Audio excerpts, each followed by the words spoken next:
നോക്കിട്ടാണോ വണ്ടി ഓടിക്കുന്നത്? നേരെ നോക്കിയാണോ വണ്ടി ഓടിക്കുന്നത്? അതുകൊണ്ടല്ലേ താഴെ ഞാൻ സഡൻ ബ്രേക്ക് ഇട്ടതാ. വണ്ടി എടുത്ത് മാറ്റണം. ആജ്ഞാപിക്കരുത്, അപേക്ഷിക്കൂ. ഇയാള് വണ്ടി എടുക്കുക. വണ്ടി ഞാൻ എടുക്കും. എന്റെ പൊന്ന് സാഗർ സാറെ, ഇനി ആ തീക്കളി വേണ്ട. ഒരു മണിക്കൂർ നേരം മരണത്തെ മുന്നിൽ കണ്ടുകൊണ്ടാ ഞാൻ ഈ വണ്ടിയിലിരുന്നത്. മരണം രംഗബോധമില്ലാത്തൊരു കോമാളിയാണ്. ആഗ്രഹിച്ചിരിക്കുമ്പോൾ അവൻ വരില്ല, പ്രതീക്ഷിച്ചിരിക്കുമ്പോൾ അവൻ വരില്ല. വെടിയുണ്ടയുടെയും ബോംബിന്റെയും ഇടയിൽ കിടന്ന് യുദ്ധം ചെയ്യുന്ന പട്ടാളക്കാരൻ ലീവ് കിട്ടി നാട്ടിലെത്തുമ്പോൾ സ്വന്തം പെരടത്തിലെ തേങ്ങ വീണായിരിക്കും മരിക്കുന്നത്. വണ്ടി പുറകോട്ടെടുക്കാൻ. മുമ്പോട്ട് വെച്ച കാർ പുറകോട്ടെടുക്കുന്നവനല്ല ഈ സാഗർ കോട്ടപ്പുറം. ട്രാഫിക് ബ്ലോക്ക് ചെയ്തിട്ടാണോ തന്റെ ഒക്കെ പ്രസംഗം? വണ്ടി എടുത്ത് മാറ്റണോ? കാക്കിയെ ഭയക്കുന്നവനല്ല സാഗർ. ക്ഷമിക്കണം സാർ, ഇദ്ദേഹം സുപ്രസിദ്ധ നോവലിസ്റ്റ് സാഗർ കോട്ടപ്പുറം. സാർ, അദ്ദേഹം വെള്ളം അടിച്ച് കുറച്ച് ഓവറായി പോയതാ. തന്നോട് വണ്ടി എടുക്കാനല്ലേ പറഞ്ഞു? എന്താ കൂടെ വന്നാട്ടെ.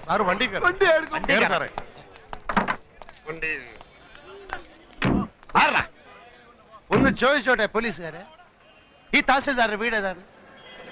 ഈ തഹസിൽദാരുടെ വീട് ഏതാണെന്ന് പറയില്ല. ഓ, അപ്പോഴേക്കും പിണങ്ങിയോ? അല്ലേലും ഈ പോലീസുകാരിങ്ങനെ മഹാ തൊട്ടാവാടികളാ.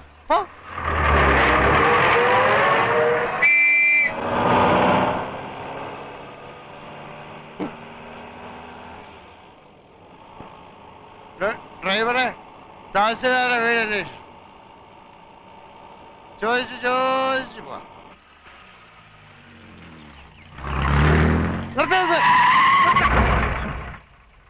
ഈ വീട് കണ്ടിട്ട് ഒരു തഹസിൽദാരുടെ വീട് തോന്നുന്നില്ലേ? ഇത്രയും വലിയ ബംഗ്ലാവോ? ആയിക്കൊടുന്നില്ല. എന്തായാലും സംശയം തീർത്തിട്ട് പോവാം.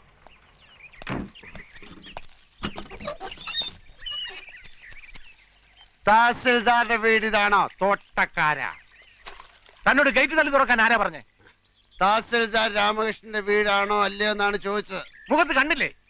ഗേറ്റിൽ വലിയ അക്ഷരത്തിൽ എഴുതി വെച്ചിട്ടുണ്ടല്ലോ അഡ്വക്കേറ്റ് ഗോപിനാഥൻ എന്ന്. എഴുതി വെച്ചത് മുഴുവൻ സത്യമാകണമെന്നില്ലല്ലോ. ഉദാഹരണത്തിന് ഞാൻ എഴുതുന്ന നോവലുകൾ വായിച്ചു കാണും. തുഷാരങ്ങൾ അത് മുഴുവൻ സത്യമാണെന്നാണ് വിചാരം. അല്ലേ? അല്ല, വെറും ഭാവന. ആനയുടെ വലുപ്പം ആനയൊക്കെ അറിയില്ല. കേരളം മുഴുക്കെ അറിയപ്പെടുന്ന നോവലിസ്റ്റാ സാറ്. മനുഷ്യ ഹൃദയങ്ങളെ എടുത്ത് അമ്മാനമാടുന്നയാൾ. ഞാൻ സാറിന്റെ ഒരു ആരാധകരാന്നറിയാലോ. സാഗർ കോട്ടപ്പുറം വെള്ളമടിച്ച് ബഹളം ഉണ്ടാക്കിയത് നാളെ വല്ല പത്രത്തിലും വന്നാൽ ആർക്കതിന്റെ നാണക്കേട്? ആ പത്രത്തിന് കേരളത്തിലെ എല്ലാ പത്രവും വാരികയും എന്റെ ഒരു നോവല് കിട്ടാൻ നെട്ടോട്ടം ഓടുകയാണ്. എനിക്കെതിരെ ആരും ഒന്നും എഴുതുകയാണ്. എന്നാ സാർ വണ്ടി കയറി. അങ്ങനെയാണെങ്കിൽ ഞാൻ വണ്ടി ഓടിക്കും. സാറ് വണ്ടി കയറി. വണ്ടി ഓടി.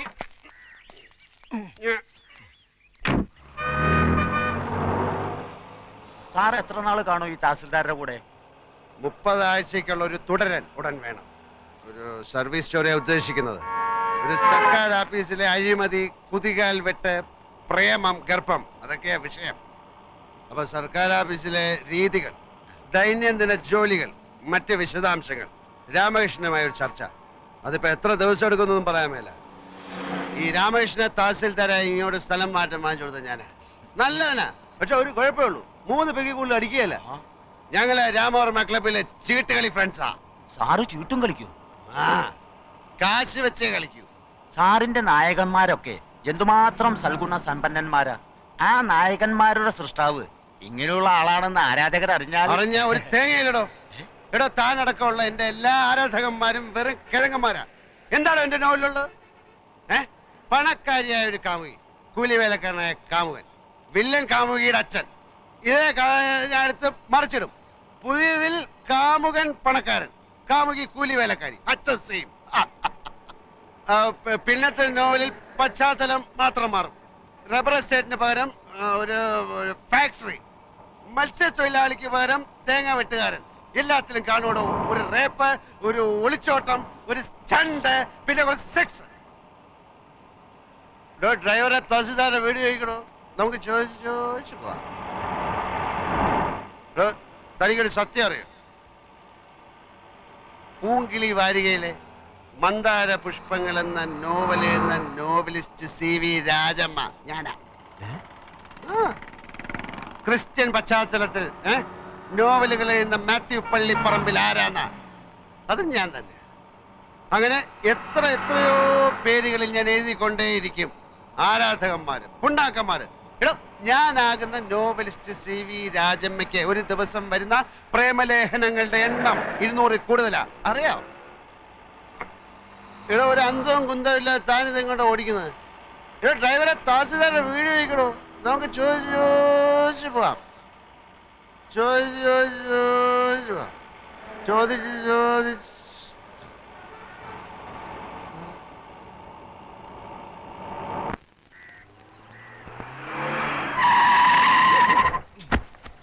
ആ അത് തന്നെ വീട്. ആരുടെ വീട്? ആരുടെ വീടാ സാർ അന്വേഷിച്ചത്? ഇവിടെ ഒരു ചോദ്യത്തിന് ഉത്തരം മറ്റൊരു ചോദ്യമല്ല. ആരുടെ വീട് എന്നാണ് ഞാൻ ചോദിച്ചത്. നമ്മൾ തഹസിൽദാരെ വീടെത്തി സാർ. തഹസിൽദാരുടെ വീട്. ദേ തഹസിൽദാർ. ദാ, കുപ്പിയിലെ ബാക്കിയില്ലേ? ഇനിയും വേണോ സാർ? കുപ്പിയിലെ ബാക്കിയില്ലേ എന്നാണ് ചോദിച്ചത്. തഹസിൽദാരെ. എടാ തഹസിൽദാരെ. Sir Get out. ഞാനും തഹസിൽദാരുമായിട്ടുള്ള ബന്ധം തനിക്ക് അറിഞ്ഞൂടാ. അപ്പൊ ഞാൻ ഇനി എന്ത് ചെയ്യണം സാർ? താൻ ഇതുവരെ എന്ത് ചെയ്തുകൊണ്ടിരിക്കുകയായിരുന്നോ അതന്നെ ഇനിയും ചെയ്താൽ മതി. Good night and pay this cash to that driver. തഹസിൽദാരെ. രാമകൃഷ്ണ, രാമകൃഷ്ണ, കൃഷ്ണ കൃഷ്ണ, രാമകൃഷ്ണ, രാമകൃഷ്ണ, രാമകൃഷ്ണ.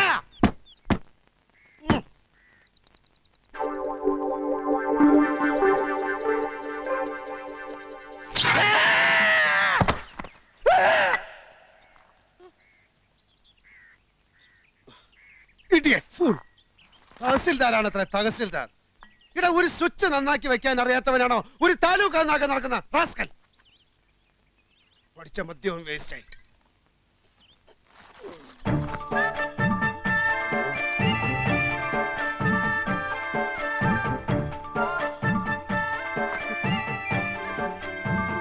രാമകൃഷ്ണ. ഓ, ഫ്രിഡ്ജൊക്കെ ഉണ്ടോ? അപ്പൊ സോഡ കാണും. ഇതിനകത്തേക്ക് ഞാൻ എങ്ങനെയാണ് കിടക്കുന്നത്?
രാമകൃഷ്ണ.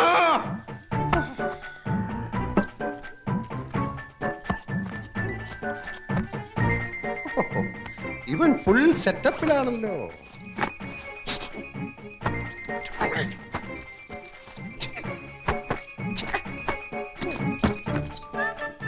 ഇതാരുടെ സാരി? ഇതിനിടെ ഇവ കല്യാണം കഴിച്ച? ഓ, ചിലപ്പോ ഇവന്റെ അമ്മയും സിസ്റ്റേഴ്സും ഒക്കെ വന്നു. കുറ്റകളൊക്കെ എവിടെ പോയി കിടക്കണം?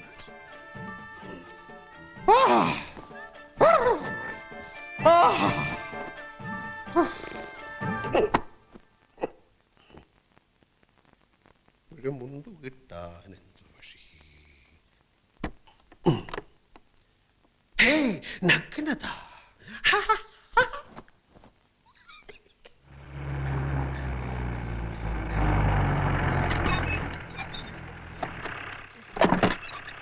കാലത്ത് 8:30.